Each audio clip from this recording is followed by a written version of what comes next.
नमस्कार, मैं सोना प्रभा। आप देख रहे हैं आज का मुख्य समाचार। कटक में पीलिया लौटा, 20 संक्रमित। प्रशासन और स्वास्थ्य टीम ने स्थिति की समीक्षा की। एडमिट कार्ड नहीं आया, 5 छात्र सीबीएसई मैट्रिक परीक्षा से चूक गए। परीक्षा का मौसम आ गया है, 12वीं और मैट्रिक गुरुवार से। सार्थक को ना पाकर माताएं ओडिशा लौटी, शिपिंग कंपनी ने सहयोग नहीं किया। औलचिकी लिपि संतलित समुदाय की गौरवपूर्ण पहचान और संस्कृति का एक शक्तिशाली प्रतीक है। राष्ट्रपति द्रौपदी मुर्मू। बजट सेक्शन का पहला दिन, अरविंद और सनातन में लड़ाई, सिटिंग बदली। गवर्नर के भाषण के साथ बजट सेक्शन शुरू। सरकार के विकास को झूठा बताते हुए विपक्ष सदन से चले गए। ओडिशा में चांदी की कीमत 2.75 लाख रुपए प्रति किलोग्राम पर आ गई। सोने की बढ़ती कीमतों से खरीदारों की परेशानी। महाराजगंज सड़क हादसा, मीटिंग में जाने की बात कहकर निकले थे संतोष, अगले दिन तिरंगे में लौटे। गोरखपुर में ऑपरेशन के बाद प्रसूता की मौत, चिकित्सा पर केस दर्ज, अस्पताल सील।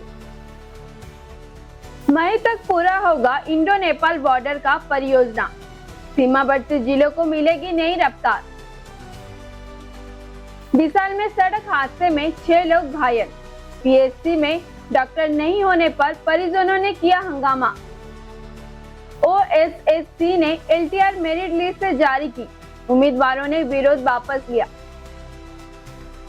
जेएनयू वाली हवा अब आंध्र में यूनिवर्सिटी कैंपस में, आधी रात को छात्र ने काटा बवाल। आरएसएस की एग्जीबिटी पर घमासान।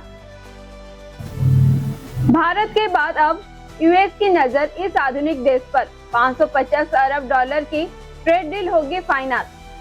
कटक में पीलिया का आतंक। कटक म्युनिसिपैलिटी कॉर्पोरेशन के तहत बोर्ड नंबर 10 और बोर्ड नंबर 12 में पीलिया का पता चला है। ऑफिशियल जानकारी के मुताबिक अब तक 20 पीलिया के मरीजों को पता चला है। खबर मिलने के बाद CMC mayor, commissioner, health officer, water resource officer समेत कई सीनियर अधिकारियों ने इलाके की जायजा लिया है। सीबीएसई मैट्रिक की परीक्षा मंगलवार से शुरू हो गई है। गजपति जिले के 5 स्टूडेंट को परीक्षा में बैठने से बाहर कर दिया गया है। ये सभी काशी नगर में स्मार्ट पब्लिक स्कूल में पढ़ते हैं और अधिकारियों की लापरवाही के कारण स्टूडेंट और उनके माता पिता ने डिस्ट्रिक्ट मजिस्ट्रेट से शिकायत की है। डिस्ट्रिक्ट मजिस्ट्रेट ने मामले की जांच के आदेश दिए हैं और जांच के बाद असली मामला सामने आएगा और अगर कोई गलती हुई है तो निश्चित रूप से कार्रवाई की जाएगी, ऐसा डिस्ट्रिक्ट मजिस्ट्रेट एजुकेशन ऑफिसर ने कहा। स्टूडेंट्स के लिए एग्जाम का सीजन शुरू हो गया है। सीबीएसई ने जहां पूरे देश में 10वीं और 12वीं क्लास के एग्जाम शुरू कर दिए हैं, वहीं पूरे राज्य में 2 और एग्जाम है। इसके साथ ही गुरुवार से 10वीं क्लास के बोर्ड एग्जाम भी होंगे, जिसके लिए एग्जाम सेंटर पूरी तरीके से तैयारी है। क्वेश्चन पेपर सुरक्षित रहे, इसके लिए एआई कैमरा एग्जाम सेंटर पर कड़ी निगरानी रखेंगे। बच्चे एग्जाम सेंटर के लिए क्या ले जा सकते हैं और क्या नहीं, इसके बारे में गाइडलाइन दी गई है। 20 समंदर में लापता हुए 22 साल के सार्थक महापात्र उर्फ राहुल का अभी तक पता नहीं है। डीके कैडेट सार्थक को लापता हुए 2 हफ्ते हो गए हैं। इसी बीच परिवार और रिश्तेदार सार्थक को लौटने का इंतजार कर रहे हैं। इसी बीच सार्थक की तलाश में सिंगापुर गई मां रश्मिता साहू, मां संतोषी साहू मंगलवार सुबह निराश होकर ओडिशा लौट आई। अपने इकलौते बेटे सार्थक को ना पाकर रश्मिता पूरी तरीके से टूट चुकी हैं। आरोप है कि एंग्लो ईस्टर्न शिपिंग जहाज पर तलाशी के दौरान सहयोग नहीं किया। राष्ट्रपति द्रौपदी मुर्मू ने कल नई दिल्ली में संस्कृति मंत्रालय द्वारा आयोजित औलचिकी लिपि की शताब्दी समारोह का उद्घाटन किया।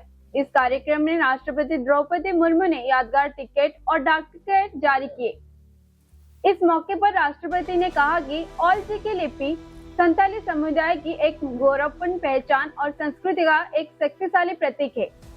इसने संथाली समुदाय के अस्तित्व की दुनिया भर में महसूस किया है और समुदाय की एकता, विरासत और आत्मविश्वास को मजबूत किया है। फाइनेंशियल ईयर 2026 से 27 के लिए बजट सेक्शन शुरू हो गया है। सेक्शन की शुरुआत गवर्नर हरिबाबू कंभनपति के भाषण से हुई, लेकिन सेक्शन का पहला दिन पूरी तरीके से 2 एमएलए का नाम रहा।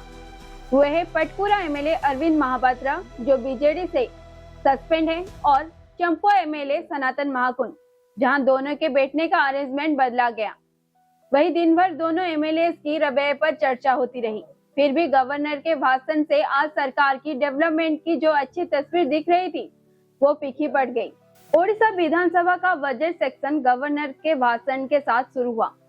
गवर्नर हरिबाबू कंभनपति ने जय जगन्नाथ के नारे के साथ अपना भाषण शुरू किया और सदन के राज्य सरकार के विकास के रोड मैप की एक लंबी लिस्ट रखी।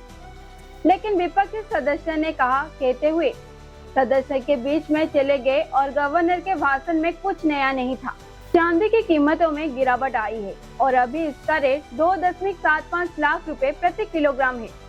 एक बार में 4 लाख रुपए प्रति किलोग्राम तक पहुंचने वाला ये सफेद धातु धीरे धीरे गिरकर अपने मौजूदा लेवल पर आ गई है। सूत्रों ने मंगलवार को बताया कि पिछले दिनों में ओडिशा में चांदी की कीमतों में 2.80 प्रति लाख किलोग्राम पर स्थिर थी, लेकिन हाल ही में इसका रेट में और भी गिरावट आई है। गोरखपुर के दरोगा संतोष कुमार महाराजगंज में सड़क हादसे में मौत हो गई। वो दविश से लौट रहे थे जबकि उनकी स्कॉर्पियो पेड़ से टक्कर मार गई। घर के मीटिंग कहकर निकले थे संतोष अगले दिन तिरंगे में लौटे, जिससे परिवार को दुख का पहाड़ टूट पड़ा। उनकी पत्नी, मां और 12 वर्षीय बेटे के साथ रो रो कर बुरा हाल है। पिता की तरह भी संतोष ने ड्यूटी के दौरान शहीद हो गए। गोरखपुर के बढ़लगंज स्थित सिया मैटरनिटी सेंटर में ऑपरेशन के बाद एक प्रसूता की अत्यधिक रक्तस्राव में मौत हो गई। पति की शिकायत पर पुलिस ने चिकित्सक डॉक्टर पूनम यादव के खिलाफ मामला दर्ज किया है। जांच में अस्पताल की रजिस्ट्रेशन न मिलने पर स्वास्थ्य विभाग ने ओपीडी सील कर दी। पुलिस ने पोस्टमार्टम रिपोर्ट के आधार पर आगे कार्रवाई करेगी। बिहार में भारत से नेपाल सीमा पर सटी इंडो नेपाल बॉर्डर सड़क परियोजना मई तक पूरे होने वाली है। 554 किलोमीटर लंबी इस सड़क में 95% अधिक कार्य पूरा हो चुका है। यह परियोजना पूर्वी और पश्चिम चंपारण सहित कई सीमावर्ती जिलों का लाभान्वित करेगा, जिसे आवागमन जैसे सीमा सुरक्षा, आर्थिक गतिविधियों की बढ़ावा मिलेगा। सरकारी भू अर्जन की बाधाओं को दूर कर रही है ताकि समय पर काम पूरा हो सके। राघोपुर वैशाली में 2 अलग अलग सड़क हादसे में लगभग आधा दर्जन लोग घायल हो गए। घायलों को प्राथमिक स्वास्थ्य केंद्र राघोपुर फतेहपुर लाया गया, लेकिन डॉक्टरों की अनुपस्थिति के कारण इलाज नहीं हो सका। इससे आक्रोशित परिजनों ने स्थानीय लोगों ने अस्पताल में हंगामा किया और डॉक्टरों का कार्रवाई की मांगी है। लोगों का आरोप है कि पीएचसी में अफसर की डॉक्टर गायब रहते हैं, जिससे मरीजों की परेशानी होती है। भुवनेश्वर में सैकड़ों नौकरी चाहने वाले लोग राहत देते हुए ओएसएससी ने मंगलवार को लीव ट्रेनिंग रिजर्व को पोस्ट के लिए प्रोविजनल मेरिट लिस्ट जारी की, जिसके बाद कैंडिडेट ने शहर में अपना 8वें दिन प्रोटेस्ट का पूरा खत्म कर दिया। ओएसएससी ऑफिस के बाहर प्रदर्शन कर रहे कैंडिडेट ने TGT art, TGT Odia, Hindi teacher और संस्कृत टीजीटी पोस्ट के लिए सिलेक्शन लिस्ट तुरंत जारी करने की मांग कर रहे थे। कैंडिडेट ने कहा कि भर्ती की सभी फॉर्मल लिस्ट को पूरे होने बावजूद देर में बहुत ज्यादा चिंता हो रही है। यूनिवर्सिटी में बवाल की हवा अब दक्षिण भारत तक पहुंच चुकी है। आंध्रा के विश्वविद्यालय में आरएसएस मार्च को लेकर छात्रों और कार्यकर्ताओं के बीच विवाद हो गया। छात्रों ने मार्च अनुमति पर सवाल उठाते हुए विरोध प्रदर्शन किया। मामूली झड़प के बाद छात्रों ने पुलिस में शिकायत दर्ज कराई और विश्वविद्यालय बंद करने का ऐलान किया। प्रशासन ने शांति बनाए रखने की अपील की है। अमेरिका के राष्ट्रपति डोनाल्ड ट्रंप ने भारत के साथ ट्रेड डील के बाद अब जापान के साथ भी बड़ा व्यापार समझौता करने की घोषणा की है। इस समझौते के तहत जापान कुल 550 अरब डॉलर का निवेश करेगा, जिसमें से पहला चरण 36 अरब डॉलर की 3 बड़े प्रोजेक्ट शुरू किए जा रहे हैं। ट्रंप के अनुसार इन प्रोजेक्ट से अमेरिका को इंडस्ट्री मजबूती होगी, लाखों नौकरियां पैदा होंगी और राष्ट्रीय सुरक्षा बढ़ावा मिलेगा। उन्होंने ये भी कहा है टैरिफ के दबाव के कारण यह डील संभव हो पाई है।